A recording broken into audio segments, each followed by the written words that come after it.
Good morning दोस्तों, मैं कृष्ण कुमार यादव आप लोगों को अपने डिसीजन यूट्यूब चैनल पे स्वागत करता हूं। और हम लोग कक्षा 10 फिजिक्स स्टार्ट कर चुके हैं। मैं 3 लेक्चर करा चुका हूं, आज चौथा लेक्चर कराने जा रहा हूं।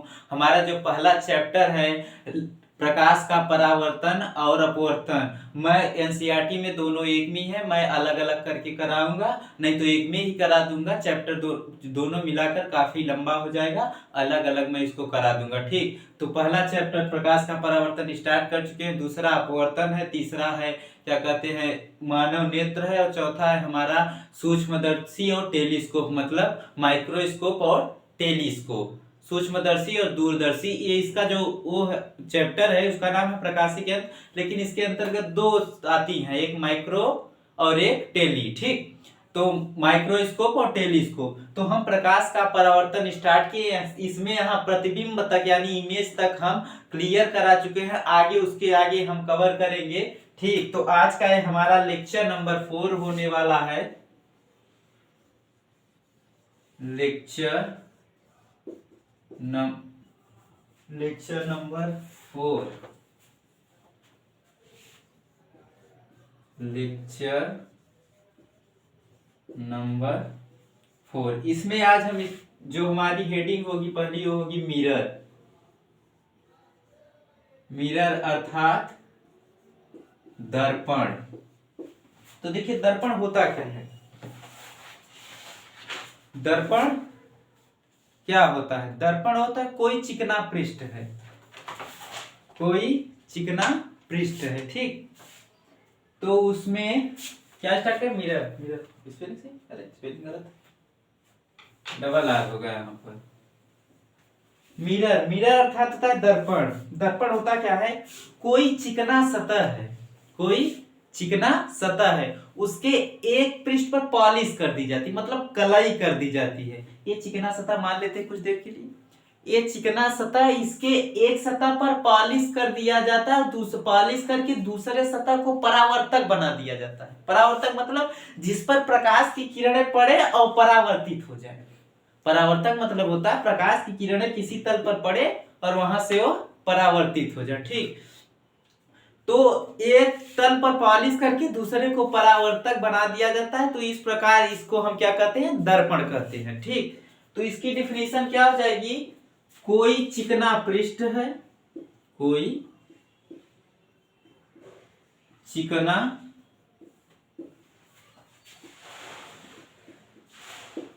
पृष्ठ जिसके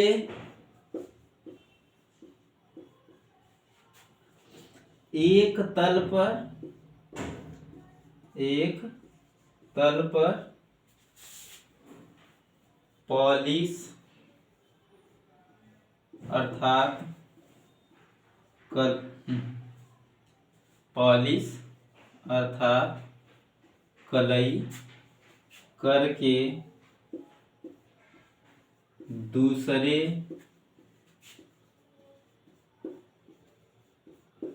तल को परावर्तक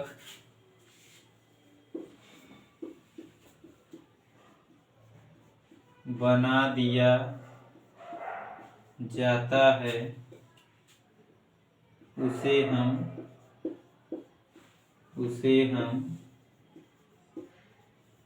दर्पण अर्थात मिरर कहते हैं। ठीक, दर्पण अर्थात मिरर कहते हैं। यह दो प्रकार का होता है। नंबर 1 समतल दर्पण अर्थात प्लेन मिरर, प्लेन मिरर। दूसरा है हमारा गोलीय दर्पण, मतलब स्फेरिकल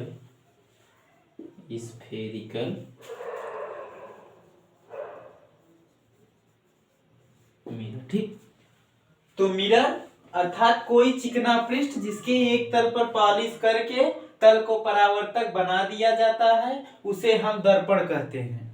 कोई चिकना पृष्ठ जिसके एक तल पर पॉलिश कर दिया जाता है फिर कलई कर दी जाती है, तो कलई के दूसरे तरफ क्या करते हैं, परावर्तक बना। परावर्तक मतलब होता है जो प्रकाश की किरणें जिसपे पड़ने के बाद परावर्तित हो जाए। प्रकाश की किरणें जब आए उस तल पर पड़े तो परावर्तित हो जाए, तो उसे हम परावर्तक तल कहते हैं। परावर्तक बना दिया जाता है उसे हम दर्पण कहते हैं। दर्पण दो प्रकार का होता है, एक समतल दर्पण अर्थात प्लेन मिरर और एक होता है गोली दर्पण अर्थात स्फेरिकल मिरर। ठीक, इसको नोट कर लीजिए। उसके बाद हम समतल दर्पण की परिभाषा लिखेंगे, समतल दर्पण में प्रतिबिंब कैसे बनते हैं, उसके बाद गोली दर्पण पे आते हैं। ठीक, इसको नोट करिए। तो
पहला है समतल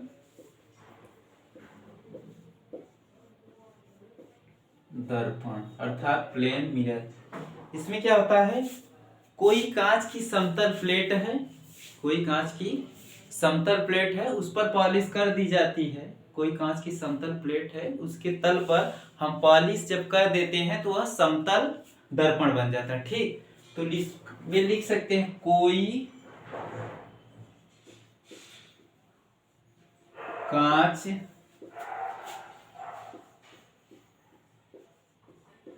की प्लेट के सतह पर पॉलिश अर्थात कलई करने पर वह समतल दर्पण बन जाता है। समतल दर्पण बन जाता है। कोई कांच की प्लेट की सतह पर पॉलिश करने पर वह समतल दर्पण बन जाता है। तो इसमें नोट करके लिखिएगा। ठीक, इसमें प्रतिबिंब कैसे बनेगा, इसमें प्रतिबिंब बनता है कि जब वस्तु समतल दर्पण के सामने रखी जाती है, जब वस्तु समतल दर्पण के सामने रखी जाती है तो दर्पण के ठीक पीछे लंबवत, उसके ठीक पीछे लंबवत वस्तु का जितना आकार सामने रखा जाएगा उतना वस्तु का आकार एक ही रहेगा। वस्तु का आकार समान रहेगा लेकिन आभासीय रूप से बनता है। वस्तु का समान रहेगा लेकिन वह कैसे रहेगा, आभासी रूप से रहेगा। जैसे मान लीजिए ए हो गया, हमारा सतह हो गया, ए सतह हो गया, यहां पर एक कलई कर दी गई। ठीक, तो ए वाला जो सतह है परावर्तक बन गया। क्या बन गया, परावर्तक बन गया। ए सतह थी, कांच की प्लेट की सतह थी, यहाँ नीचे एक तरफ कलाई कर दिए तो ऊपर तरफ क्या बन गया है, ये परावर्तक बन गया। तो यहाँ वस्तु रखी है, ये ऐसे पड़ी, ठीक ऐसे, अरे ये वस्तु रखी है, यहां से इसको ऐसे कर दिए और यहां से प्रकाश आया तो ऐसे पड़ने के बाद ऐसे रिफ्लेक्ट हो गया। ठीक, तो ये हमारा अभिलंब हो गया। ठीक, यहाँ ये वस्तु रखी है, यहाँ ऐसे जब ये प्रकाश इस वस्तु चला यहाँ पर आया तो ये रिफ्लेक्ट हो गया, ये अभिलंब हो गया। इसका प्रतिबिंब कैसे बनेगा, इस तरफ नीचे तरफ, ये यहाँ पर लंबवत, ये ऐसे ऐसे ऐसे ऐसे ऐसे बनेगा। ठीक, तो जितनी दूरी पर वस्तु है, ये अगर 4 सेंटीमीटर पे है ना, तो यहाँ प्रतिबिंब भी होगा जो 4 सेंटीमीटर पीछे की तरफ बनेगा। ठीक, अगर ये 4 सेंटीमीटर इसकी लंबाई है, अगर तो इसका प्रतिबिंब भी 4 सेंटीमीटर नीचे बनेगा। ठीक, अगर इसकी लंबाई हम 2 सेंटीमीटर कर देते हैं तो पीछे यहाँ पर 2 सेंटीमीटर बनेगा। 8 सेंटीमीटर हम कर देते हैं इसकी लंबाई, तो यहाँ नीचे भी इसकी लंबाई 8 सेंटीमीटर हो जाएगी। अर्थात हम यह भी कह सकते हैं कि प्रतिबिंब लंबवत और आभासी रूप से पीछे की तरफ बनता है। ठीक है, लेकिन वस्तु को दर्पण से जितनी दूरी पर या फिर उसके दर्पण के पास ले आया जाता है तो उसका प्रतिबिंब भी उतनी दूरी पर और उसके उतने पास बनता है। अगर दूरी पर ले जाएंगे तो पीछे की तरफ प्रतिबिंब दूरी पर बनेगा दर्पण से, और अगर पास ले आएंगे दर्पण की तरफ तो ये जो प्रतिबिंब भी होगा ये भी दर्पण की तरफ पास में ही बनेगा। ठीक, तो क्या लिख सकते हैं हम कि समतल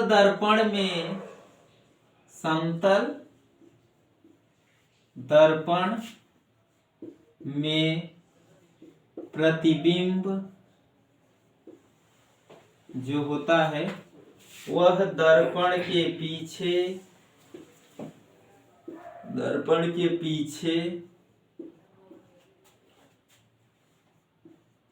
लंबवत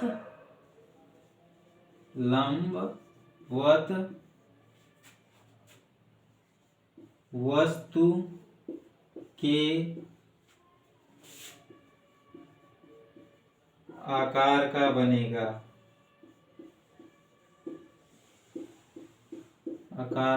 बनेगा। ये लंबवत है, यहाँ रखी गई, यहाँ से जितनी दूरी पर है यहाँ बनेगा, लेकिन कहाँ बनेगा, पीछे बनेगा। जितनी दूरी पर है उतनी दूरी पर बनेगा, मतलब जितना वस्तु का आकार है उतना इसका भी आकार होगा इसके पीछे दर्पण का। ठीक, ये समतल दर्पण में है। ठीक, और एक और हम यह लिख सकते हैं कि जितनी दूरी पर है उतनी दूरी पर पीछे की तरफ भी बनेगा। और अगर हम दर्पण की तरफ या दर्पण से पीछे की ओर ऐसे हम आगे बढ़ते हैं, दर्पण की तरफ या दर्पण की तरफ पीछे जाते हैं, तो जिस वेग से हम आगे जाते हैं या जिस वेग से पीछे जाते हैं तो उसके दोगुने वेग से हम दर्पण की तरफ जाते हैं या उससे पीछे भागते हैं। अगर पीछे भागेंगे तो उसका प्रतिबिंब दोगुने वेग से पीछे की तरफ भागेगा, और अगर आगे भागेंगे तो उसका प्रतिबिंब भी दोगुने, अगर एक मीटर पर सेकेंड की चाल से आगे की तरफ जा रहा है तो उसका जो प्रतिबिंब बनेगा वो 2 मीटर पर सेकेंड अर्थात दोगुने चाल से उसकी तरफ आएगा। अगर 1 मीटर पर सेकेंड से पीछे जा रहा है तो उसके दोगुने चाल से वह भी पीछे जाएगा। ठीक, तो जैसे यहाँ पर प्रतिबिंब जिस प्रकार होगा उसके दोगुने वेग से वह चलेगा। ठीक, और जितना बड़ा वहां वस्तु रहेगी उतना बड़ा पीछे की तरफ प्रतिबिंब भी बनेगा। ठीक, तो इसको लिख लीजिए। और एक ये होता है, एक नोट ये भी होता है कि क्या, एक नोट नंबर 1 हो गया और नोट नंबर 2। ठीक, कि दर्पण में हम किसी वस्तु को या फिर इंसान का प्रतिबिंब देखने के लिए जो दर्पण की ऊंचाई होती है, लंबाई होती है, वो कितना होनी चाहिए, मनुष्य की आधी, कम से कम आधी तो होनी ही चाहिए, मनुष्य के आधी होनी चाहिए। जो दर्पण की लंबाई होगी वह मनुष्य की लंबाई की आधी होनी ही चाहिए पूरा प्रतिबिंब देखने के लिए। चाहे दर्पण और उस मनुष्य के बीच कोई भी दूरी हो, इट्स डजंट मैटर, कोई मैटर नहीं करता है, लेकिन जो दर्पण की लंबाई होनी चाहिए वह मनुष्य की लंबाई की आधी होनी चाहिए। तो हम लिख सकते हैं कि पूरा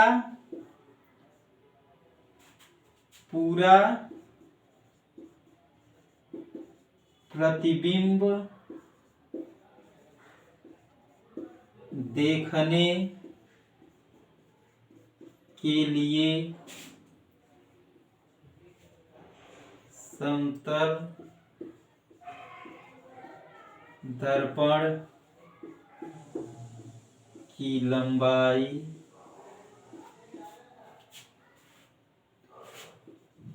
मनुष्य की लंबाई की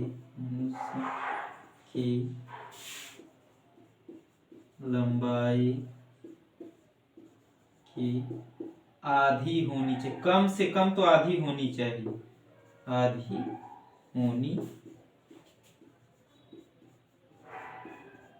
चाहिए। ठीक, पूरा प्रतिबिंब देखने के लिए मनुष्य की लंबाई कम से कम आधी होनी ही चाहिए। ठीक, चाहे इनके बीच की दूरी कुछ भी हो, कोई मतलब नहीं करता है। दर्पण और मनुष्य के बीच की दूरी क्या है, 5 सेंटीमीटर 10 सेंटीमीटर, कोई मतलब नहीं करता। लेकिन ये जो लंबाई होनी चाहिए, ये वाली ऊंचाई जिसको कहते हैं, ये मनुष्य के आधा होनी चाहिए। ठीक, तो इसको नोट कर लीजिए, ये डिफिनीशन लिख लीजिए, नोट नंबर 1, नोट नंबर 2। ठीक,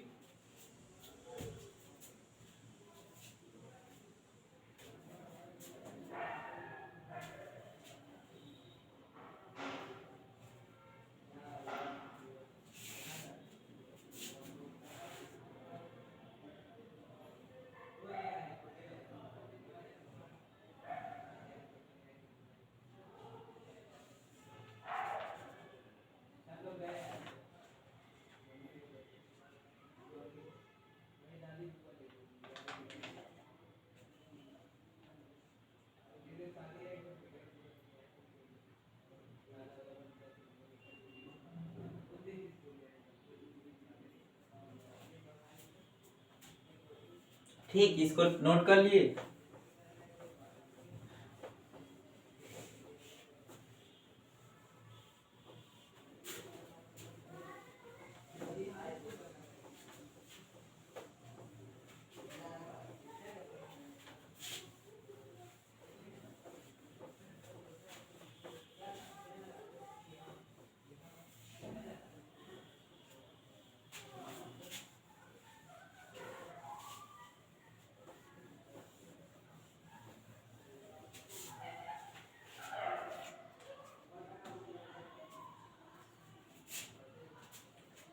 अब देखिए कौन सा था दूसरा नंबर, गोलीय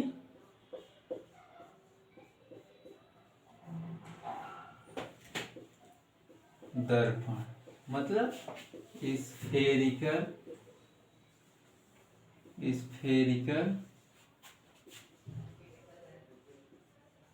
मिरर। गोली दर्पण अर्थात स्फेरिकल मिरर। तो इसमें क्या होता है, कोई कांच का खोखला गोला है, कांच का खोखला गोला है, उसे आधे पर से हम काट देते हैं। कोई कांच का खोखला गोला है, उसे आधे पर से काट कर कटे हुए भाग पर कलई करने या पॉलिश करने से क्या बन जाता है, गोलीय दर्पण बन जाता है। कोई कांच का खोखला गोला है, ये मान लेते हैं, ये हो गया गोला। ठीक, ये हो गया गोला, इसको यहां से हम काट देते हैं, काट दिए, तो ये जो सतह बची इधर बना लेते हैं, यहाँ कट गई कटा हुआ है, तो इतना बचेगी, क्या इतना बचेगी। तो इसी पर कलई हम कर दें, इसी पर कलई या पॉलिश कर दी जाए, तो ये क्या बन जाता है, यह गोलीय दर्पण बन जाता है। कैसा बन जाता है, समतल दर्पण तो सीधा ऐसे बना था, यह देखिए गोले के आकार का। क्यों गोले का आकार, क्योंकि ये खोखले गोले से कटा हुआ भाग है। किसी कांच का खोखले गोले का कटा हुआ भाग है, तो यह क्या हो जाएगा, गोलीय दर्पण हो जाएगा। ठीक, तो इसकी डिफिनेशन क्या लिखेंगे, किसी कांच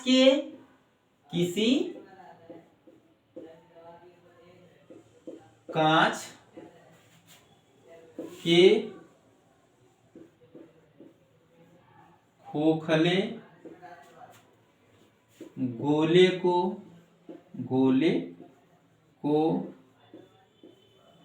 काट कर पॉलिश कर देने से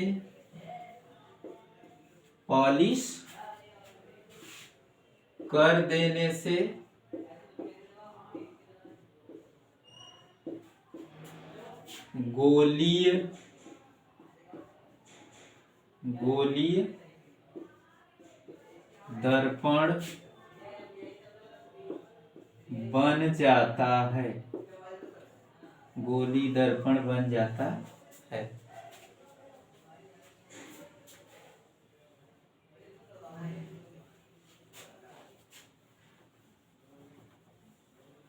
गोली दर्पण बन जाता है। कोई कांच का खोखला गोला है, उसे हम काट देते हैं और काट कर उस पर कलई कर, जैसे अभी यहाँ बनाए थे, कलई कर देते हैं तो गोली दर्पण बन जाता है। यह दो प्रकार का होता है। यह दो प्रकार का होता है। नंबर 1 होता है अवतल दर्पण।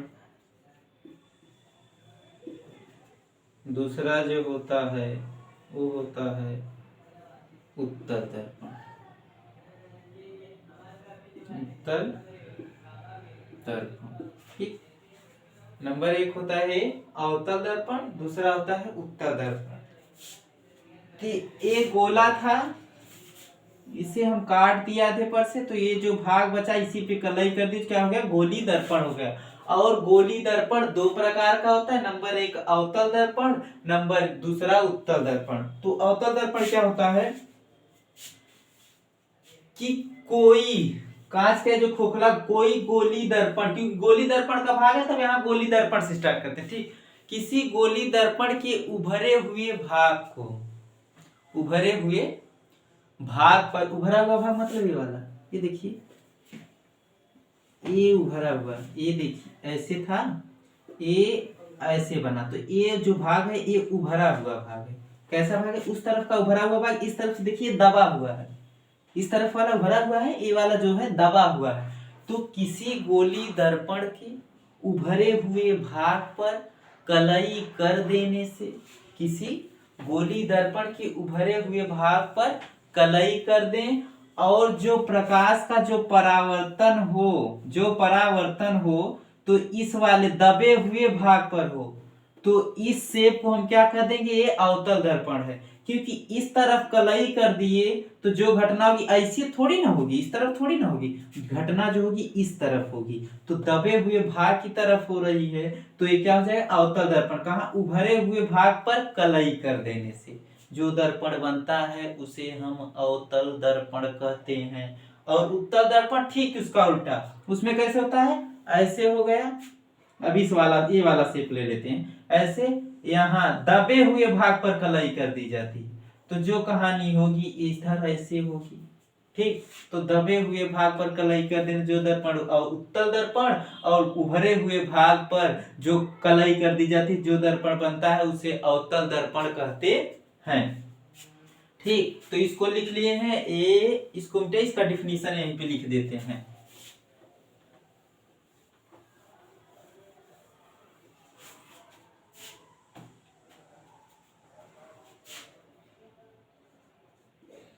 गोलीय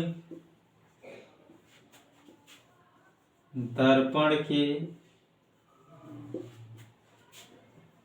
उभरे हुए भाग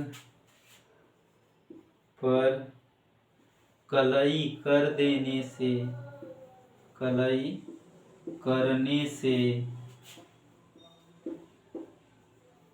अवतल दर्पण बनता है।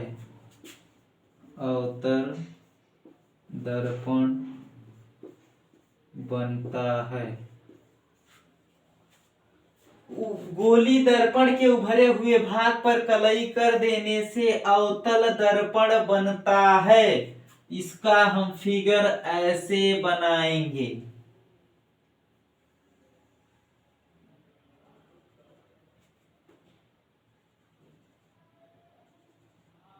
ये हो गया सी एफ पी, ये दर्पण का ध्रुव, ये फोकस, ये वक्रता केंद्र, ठीक। तो उभरे हुए भाग पर हम कलई कर देते हैं।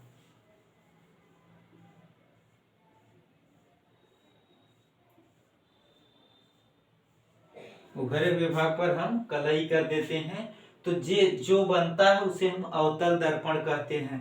कभी कभी एग्जाम में पूछ लेता है अवतल दर्पण का चित्र बनाइए, अवतल दर्पण का फिगर ड्रा करिए, पेपर में लिख दिया जाएगा अवतल दर्पण का फिगर ड्रा करिए, सामने 2 मार्क्स। डिफिनीशन पूछ लेगा और यही चित्र ड्रा करवा दे जाए, सामने 2 मार्क्स, 2 मार्क्स लिख दिया जाएगा। कभी कभी तो उत्तल दर्पण का पूछ लेगा। ठीक, तो इस ये जो चित्र बना है इस चित्र को जरूर ड्रा कर लीजिए। ठीक, तो गोली दर्पण के उभरे हुए भाग पर हम गोली दर्पण बनाए, गोली दर्पण बनाए, इसके उभरे हुए भाग पर हमने कलई कर दिया, कलई कर दिया तो जो शेप बनी उसे हम अवतल दर्पण कहते हैं। ठीक, इसको लिख लीजिए और इसका जो फिगर इसको ड्रा कर लीजिए अपनी नोटबुक में।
अब उत्तल दर्पण,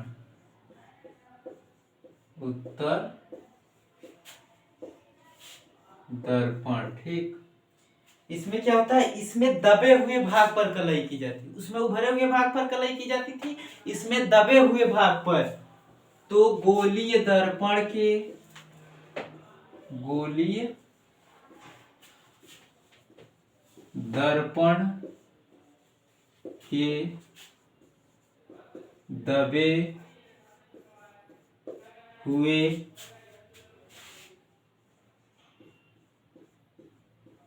भाग पर कलई कर देने से उत्तल दर्पण बनता है, उत्तल दर्पण बनता है। जैसे देखिए ये शेप बनी, अब दबे हुए भाग, ये दबा हुआ भाग है, इस पर हम कलई कर देते हैं, तो हमारा क्या हो जाएगा, ये हो जाएगा हमारा उत्तल, उत्तल दर्पण। ठीक, ये हो गया वक्रता केंद्र, फोकस और ये ध्रुव। ठीक, तो एक वक्रता केंद्र, यहाँ इनफाइनाइट कोई बात नहीं है, वक्रता केंद्र, फोकस और दर्पण का ध्रुव इस तरफ, अर्थात गोली दर्पण बताए थे, गोली दर्पण इसको बीच पर से काट दिए थे। ठीक, तो यहाँ कलई कर दिए थे उभरे हुए भाग पर, तो उत्तल दर्पण बन गया था ऐसे ऐसे, और अंदर की तरफ दबे हुए भाग पर कलई कर दिए तो क्या बन गया, नहीं, उभरे हुए भाग पर कलई करने से अवतल दर्पण और दबे हुए भाग पर कलई करने से हमारा क्या हो जाता है, उत्तल दर्पण बनता है। इसको लिख लीजिए और ये चित्र ड्रा कर लीजिए।